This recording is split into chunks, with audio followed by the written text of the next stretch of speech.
Hello cosmic army, welcome back to other video poultry cosmic. मैं हूं तो sir, आपका स्वागत है कॉस्मिक बैटल रॉयल के एक और एपिसोड में। ड्रैगन बॉल यूनिवर्स इतनी ज़्यादा उत्साह भर देता है हमारे अंदर। उसके हर एक बैटल में इतना ज़्यादा पावर होता है कि हमें उस पावर का नशा महसूस होता है। और वहीं दूसरी तरफ है रेज, एंगर, गुस्सा। तो आखिर इस बैटल का विनर कौन होगा? ड्रैगन बॉल यूनिवर्स से जिरेन या फिर मार्वल यूनिवर्स से हल्क का most powerful form the immortal Hulk with the power one below all. कुल मिलाकर के कहा जाए तो फिर बजो।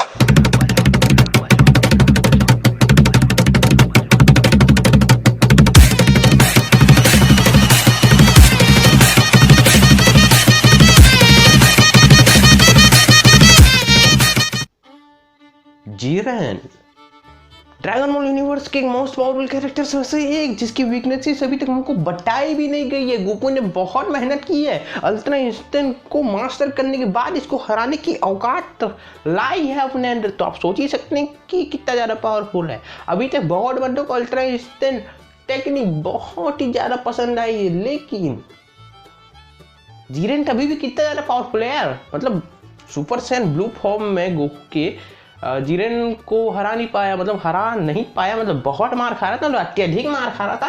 पर जिरेन के पास कितनी औकात है, ये एक बात बहुत शिद्दत से उठी है हमारे दिमाग में। तो जरा हम देखते हैं कि जिरेन के पास क्या क्या खास एबिलिटी है। जैसे कि आप जानते हो कि फ्लाइट, टेलीकिनेसिस, टेलीपैथी और स्टार्टिंग में सुपर ह्यूमन स्टैंड ड्यूरेबिलिटी तो होगी ही होगी। इसकी स्पीड जो है वो ट्रांस यूनिवर्सल लेवल की है, मतलब ट्रांस यूनिवर्सल लेवल प्लस की एबिलिटी रखता है ये अपनी स्पीड में ही।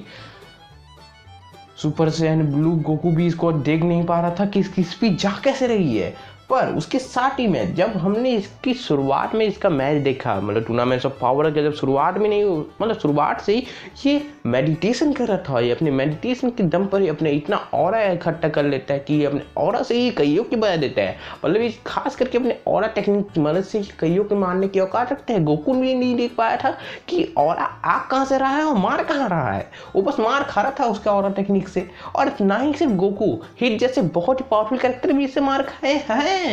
और जहां तक हम इसकी टेक्निक्स की बात करें तो इसका जो सबसे पहला मैं रख रहा हूं वो इसके आई का टेक्निक, मतलब जो इसकी आंखें होती है, इसकी आंखों से ये बहुत बढ़िया बढ़िया हमले करता है।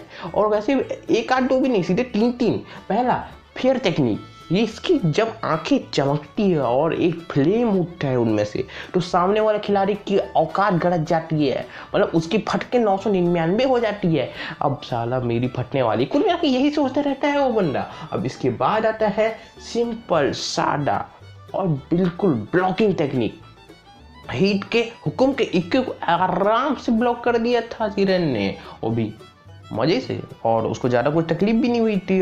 और उसके बाद जब ऑरा टेक्निक की बात आई तो यार बजा दिया यार, मतलब कर जा दिया। जितने के साथ भी लड़ा है ऑरा टेक्निक का बहुत ज़्यादा यूज़ किया है। अपने शरीर के आसपास के ऑरा को इतना अच्छे से अपने आंखों से मेडिटेट करके, मतलब उसका हर वो तो मेडिटेशन करने के कारण अपने ऑरा को इस तरीके से मैनिपुलेट कर सकता है कि उस सामने वाले खिलाड़ी को जाकर के पीर की पुटी के चीर दें। और उसकी हर एक अटैक की पावर लेवल यूनिवर्सल प्लस थी। तो अब समझ ही जाओ यार जिरेन कितना ज़्यादा पावरफुल है। उसके बाद इसकी मेडिटेशन की पावर इतनी ज़्यादा अच्छी और इतने ज़्यादा समय तक मेडिटेशन करता रहता है कि मैं तो बता ही नहीं सकता। फुली डे के टूर्नामेंट ऑफ पावर के बीचों बीच में सारा मेडिटेशन करने बैठ गया था। उससे पहले भी मेडिटेशन कर रहा था, उसके बाद ही मेडिटेशन उसके बाद नहीं कर। एनीवे, तो इसके बाद है ये अपने यूनिवर्स का ही नहीं, ये यूनिवर्सल लेवल प्लस का सुप्रीम मार्शल आर्टिस्ट है। भाई क्या बोलूँ, इतना मतलब इतने लगभग हर एक प्रकार के मार्शल आर्ट्स को जानता है ये। अब भाई इसके बारे में क्या बताऊँ मैं आपको, इतना मस्त पेला है खिलाड़ियों को कि क्या बोला जाए। अब देखो, हम जब देख रहे थे गोकू वर्सेस जिरेन में, तो हमने वो एक चीज़ नोटिस आपने जरूर की होगी कि गोकू और जिरेन के लगभग जो अटैक्स थे, मतलब अल्ट्रा इंस्टेंट गोकू और जिरेन के जो अटैक्स थे वो लगभग सेम थे। हाँ मानता हूँ गोकू की स्पीड थोड़ी ज़्यादा हो गई मास्टर अल्ट्रा इंस्टेंट में, पर मजेदार थे। तो मेरे को अभी भी लगता है कि जिरेन ने अल्ट्रा इंस्टेंट को मास्टर ना करके उसके कोई नीचे लेवल के, मतलब जैसे आप सयान का हो गया, सुपर सयान 1 सुपर सयान 2, तो अगर यहाँ पर सुपर सयान 2 में गोकू है तो शायद तक पक्का नहीं है, पर इस समय जिरेन जो है वो सयान 1 में है, सुपर सयान 1 में। तो इस तरह से आप कह सकते हैं कि अगर गोकू अल्ट्रा इंस्टेंट में है तो फिर जिरेन इंस्टेंट टेक्निक में है, तो वो इंस्टेंट टेक्निक को मतलब मास्टर करके रखा है, इसलिए हम लोग थोड़ा बहुत सेम लग रहा था। हाँ, स्पीड की बात अलग है, थोड़ी सी स्पीड ज़्यादा थी गोकू की, इसलिए तो कहाँ मार दिया था, बेचारा रो रहा होगा। एनीवे, इतनी तो ड्यूरेबिलिटी है यूनिवर्सल प्लस लेवल की। अब इसके बाद सबसे खास बात आती है कि टाइम रेजिस्टेंस की बहुत ही ज़्यादा खास एबिलिटी है जिरेन के पास। तो वो टाइम को मतलब उसके ऊपर टाइम अटैक से या फिर टाइम अटैक से किसी तरह के कोई भी हमला ढंग से काम नहीं करने वाला, और ये सबसे ज़्यादा खास बात है इसकी। तो टाइम अटैक से बिल्कुल ही प्योरली रजिस्ट कर सकता है, तो फिर कोई एरो काम नहीं कर सके भैया।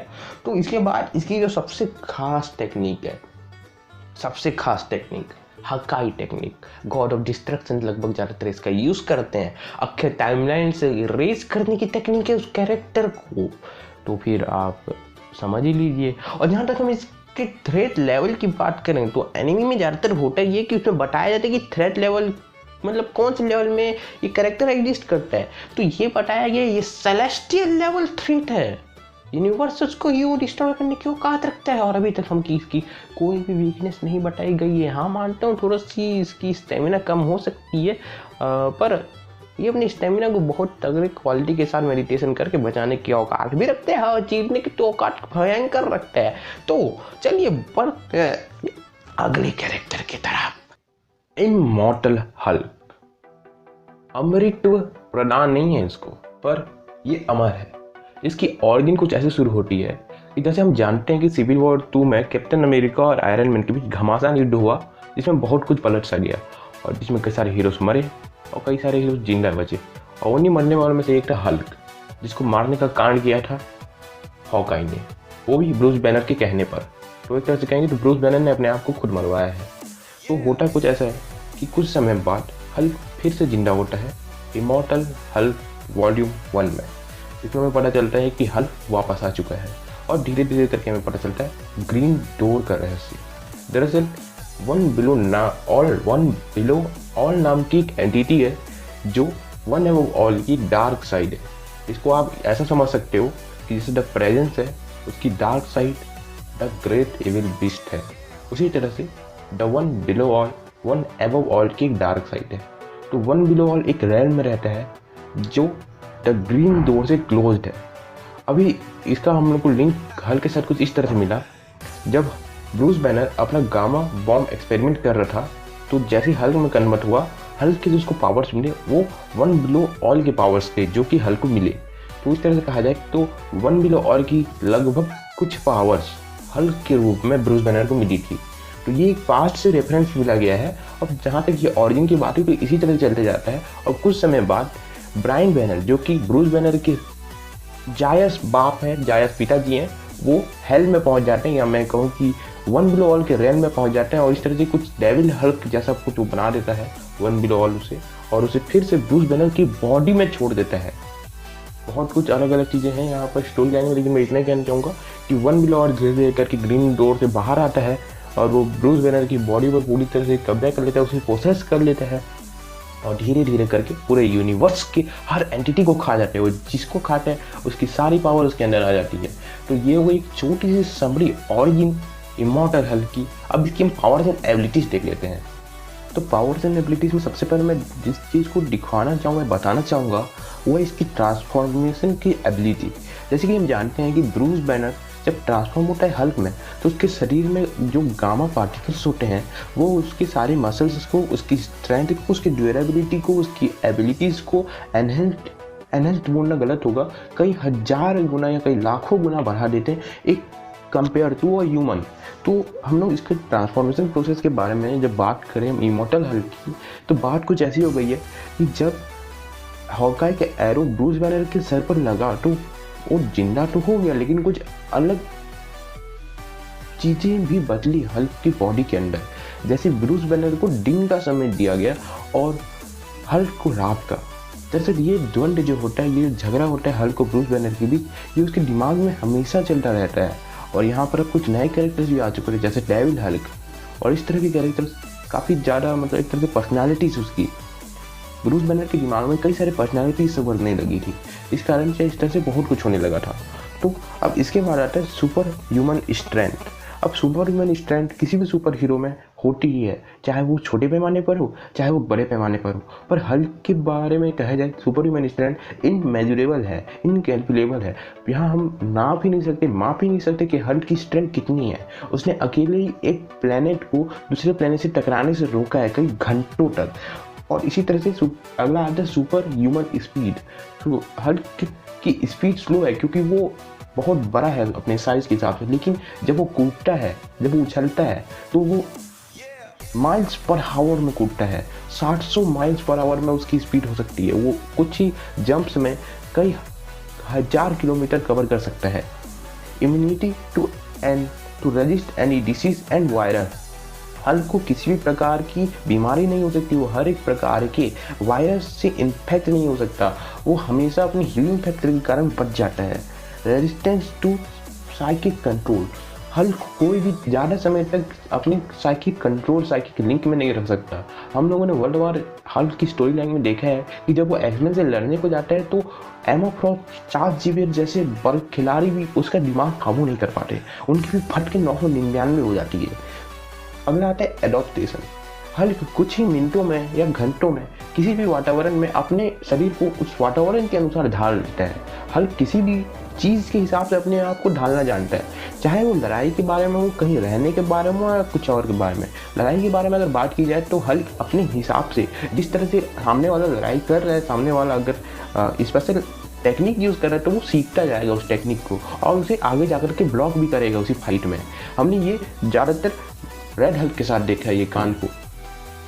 अगला जो स्पेशल एबिलिटी हम लोग कह सकते हैं वो है एस्ट्रल फॉर्म प्रिसिक्सेशन। मतलब हल्क किसी भी एस्ट्रल फॉर्म, आत्मा, भूत या कुछ भी, उसको वो पहचान सकता है, देख सकता है। और एक और खासियत है हल्क की इसी तरह की कि वो किसी के भी अंदर के डर को महसूस कर सकता है। और इमॉर्टल हल्क में ये खासियत हमें देखने को मिली है। इमॉर्टल हल्क में इसी की तरह एक और खासियत है कि किसी भी एनर्जी को अपने अंदर एब्जॉर्ब कर सकता है, उसे मैनिपुलेट कर सकता है, चाहे वो गामा हो या गामा जैसी कोई और एनर्जी हो, चाहे वो न्यूक्लियर एनर्जी भी क्यों ना हो। तो अगर हम किसी भी कैरेक्टर को इमॉर्टल हल्क के साथ मिलाएंगे तो मुझे नहीं लगता कि ऐसा कोई कैरेक्टर हो सकता है जो इमॉर्टल हल्क से जीते। और जहाँ तक बात है कुछ बड़े लेवल कैरेक्टर की, तो वो तो जीत ही जाएंगे, जैसे कि रून किंग थॉर हो गया या फिर लिविंग ट्राइब्यूनल हो गया, या मैं बोलूँ कॉस्मिक आर्मर सुपरमैन हो गया। तो कॉस्मिक आर्मर सुपरमैन तो जीत ही जाएगी क्योंकि वो एक मल्टीवर्सल लेवल बीइंग है। एनीवे, तो हम लोग बात कर रहे थे इसकी एक खास वीकनेस के बारे में। तो इसकी खास वीकनेस ये है कि ये बहुत स्लो है। इसको एक यूनिवर्स को पूरी तरह कंज्यूम करने के लिए कई लाखों साल लग गए, लगभग बिलियंस ऑफ ईयर्स लग गए इसको एक यूनिवर्स को कंज्यूम करने में। ऐसा लगता है वन बिलो ऑल जो है वो मज़े ले करके हर एक चीज़ को करना चाह रहा था, तो इसीलिए इसने इतना ज़्यादा टाइम लगा दिया। तो दोनों की पावर्स, एबिलिटीज, ऑरिजिन या फिर जो कुछ भी था हमारे पास, सब कुछ मैंने सामने रख दिया है। और अगर मैं कुल मिलाकर के कहा जाए या मैं कहूँ तो मैं यही कहूँगा कि इस बैटल का विनर ऐसे ही डिसाइड नहीं किया जा सकता। कुछ खास पॉइंट पर हमको फोकस करना पड़ेगा, जैसे कि जिरन अपने यूनिवर्स के universal level plus celestial level threat है, बल्कि वहीं अपना वन बिलो ऑल उर्फ इमॉर्टल हल्क एक ऐसी पावर रखता है जिसको हम कहते हैं वन एव ऑल का काउंटर पार्ट, या मैं बोलूँगी वन एव ऑल। जिस तरह से एक गुड पर्सनालिटी है, वहीं दूसरी तरफ वन बिलो ऑल हेल से निकला हुआ एक दानव है जो पूरे मल्टीवर्स को कंज्यूम करना चाहता है और आगे जा कर के ये करता भी है। तो मुझे ये जानना है कि कौन जीतेगा आखिर, और मैं जान दो कि ये आपको भी जानना है। तो आंसर सिंपली ये है कि जब कोई बंदा मल्टीवर्सल लेवल थ्रेट है तो वो सेलेस्टियल लेवल थ्रेट के आगे कुछ भी नहीं होता। और इस कॉस्मिक बैटल रॉयल का जो विनर है वो होगा immortal Hulk with the power of one below all, क्योंकि यहाँ direct battle Jiren versus one below all का हो रहा है, ना कि हल्क का। हल्क एक जरिया बन रहा है वन बिलो ऑल का। तो सिंपली साधारण भाषा में रगड़ के खत्म किया जाए तो इस कॉस्मिक बैटल रॉयल का जो विनर है वन बिलो ऑल है।